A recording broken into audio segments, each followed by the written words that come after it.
Hello everyone, welcome to ಸನ್ಮಾರ್ಗದ class. ಚಲನೆ ಪಾಠದ 27ನೇ ಪ್ರಶ್ನೆ.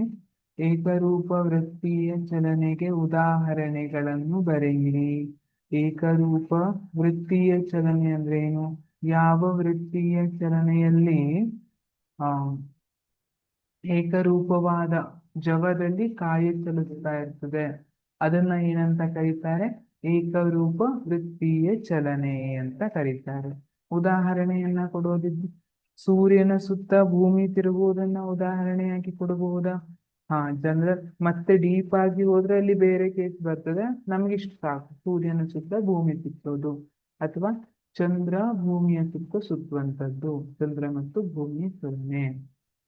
ಭೂಮಿಯ ಸುತ್ತ ಉಪಗ್ರಹಗಳ ಚಲನೆ, ಉಪಗ್ರಹಗಳನ್ನ ಉಡಾಯಿಸಿದಾರಲ್ಲ, ಹಾ ಆ ಉಪಗ್ರಹಗಳ ಚಲನೆ ಭೂಮಿ ಸುತ್ತ.